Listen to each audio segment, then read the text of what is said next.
Hey guys, welcome back to my channel. I'm Ashleen Seitz. I'm a writer, a coach, and a goofball, and I'm excited you're here to talk about writing. We're still in our habits series, going to start a new series soonish, but we've got a couple more habits to talk about. The basics of writing, getting started, getting through writer's block, all of those kinds of things. Just habits, good things to start that you can always come back to if you want to. So, let's do this. All right, today's habit is get an editor. Get yourself an editor. I know it probably sounds really difficult, annoying, problematic, scary. You probably have feelings about it. If you don't have an editor already, you probably have feelings about it, and that is totally fair. I can't relate in some ways because my editor it was sort of an accident, not an accident, but for my blogs at least. My friend Karen just started reading my blogs, and I would just have her comment on them and say, does this make sense? Is this cool? Should I send something else? And then now it's been 7 years later, I think 7, 8 years maybe. And we just have this system down of she can write back and say, that was terrible. Scratch these 3 paragraphs, rewrite this whole thing. I hated that, but I love this. Go. And that's it. And we don't even need to interact face to face. She'll just send me comments on a Google Doc, which we only recently started doing Google Docs instead of me copying my blog from the blog page into an email, emailing it to her emailing back with comments written in different colors, and me changing the things in the email and then moving it back. That didn't make any sense. And suddenly we came to our senses only 2 months ago. And she said, why don't you just send me this in a Google Doc and then I can just make comments. I was like, why have we not been doing that for the last 7 or 8 years? I have no idea. Anyway, so my point here is that she is phenomenal. She's exactly what I need. She's not actually an editor. I mean, that's not her job. She's a graphic designer and she's phenomenal at it. And so I just lucked into someone who really loves my writing and also is really good at telling me when it's terrible. So that's what I needed. So one of our points today will be figure out what you need. So we'll talk about this. Okay, how to get yourself an editor, and really mostly why to get yourself an editor. We just can't see the problems in our own writing. I don't always see it. Things make sense to me. Once I write them down, I'll tell a story and I'm like, yeah, that made sense. Absolutely. And then someone else comes along and they're like, I didn't understand any part of that.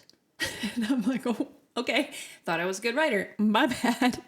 And so that can happen to us all the time, whether we're telling stories or using examples or trying to communicate clearly in a business-like fashion.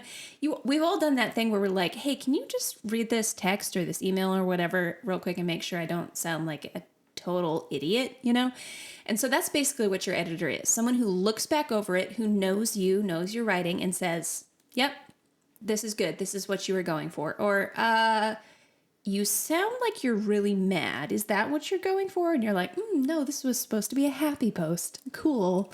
So you want someone who can help filter your writing and go through it and respond in a way that's helpful to you. Okay. So it might be totally different for everybody. And that's the first thing, is figure out what you need. What do you need from an editor? Do you need someone who's going to be mostly positive, like 90% positive? I've had plenty of other people read my writing.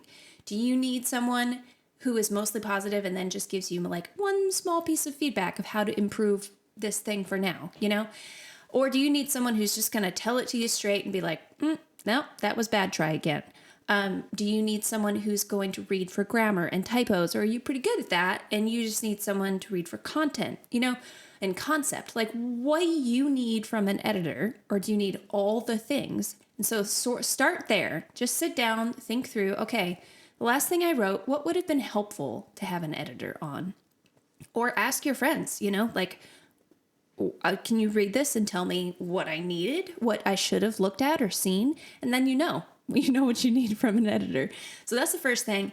Second thing I would recommend is find a friend for sure who can read these things for you. And if you can't, that's totally fine. If you don't have someone that's just naturally gifted at this, that's okay. Totally fine. You can hire somebody. Not a big deal. But I would start with friends because they do know your writing. And then I would move toward getting an editor who becomes familiar with your writing, who's someone you pay.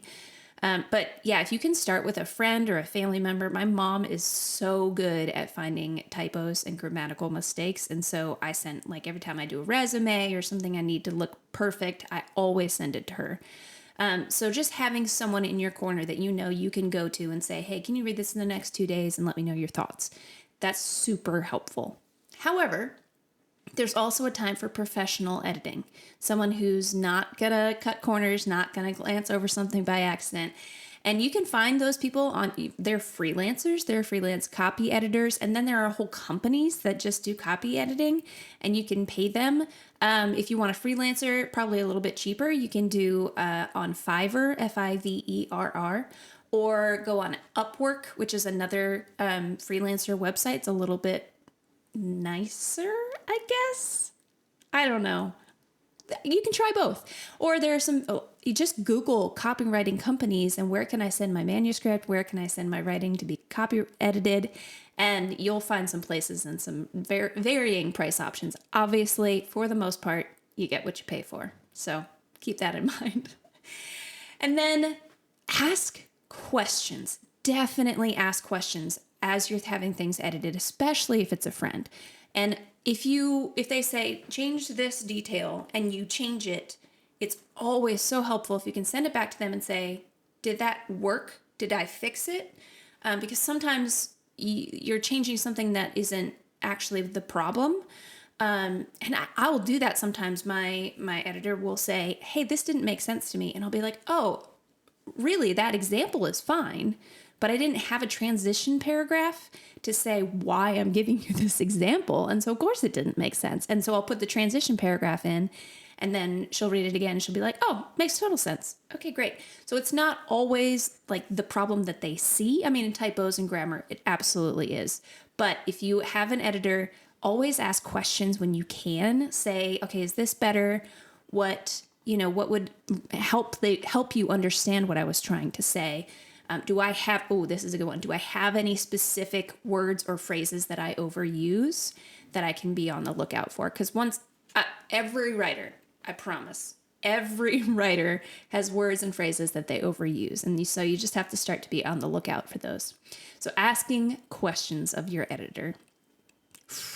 Editing, it's tough. And having someone else look at your work is vulnerable and scary, can be. So I understand if you want to avoid it, but if you want to get better, getting feedback is real important. All right. I hope you subscribe for more. I'm going to have a couple more episodes on habits, and then we'll move to editing, actually. So if you want more about editing, you just have to wait a couple of weeks, but you better subscribe so you know about it. And then you can visit my blog at ashleyn.me, ASHLEYNE.me. It's all kinds of stuff about health, emotional health, physical health, spiritual health, mental health, all of those kinds of things. Would love to have you there.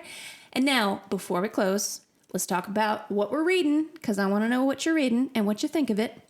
But I'm going to do a little bit of an update because I think my first video or second video, I talked about reading Harry Potter and the Sorcerer's Stone. Again, rereading. I've read it so many times. But this time I'm actually listening to it on audiobook, so I'm not done yet. If I'd been reading it in the book, I would have been done like day 3 because I basically memorized. But I'm discovering that listening to it on audiobook feels so different, and I love it. I'm loving the voices. I'm loving kind of hearing the words differently than I read them on the page. So I'm curious, has that happened to you? Do you prefer audiobooks to paper books? I always prefer paper books. It's like paper book, ebook, audiobook, because I don't have the time. I don't make the time to listen to audiobooks. So it's taken me a while to get through the book, and I don't know if I can do the whole series this way because of that, but I'm really enjoying the process. So tell me what you're reading, and talk to you next time.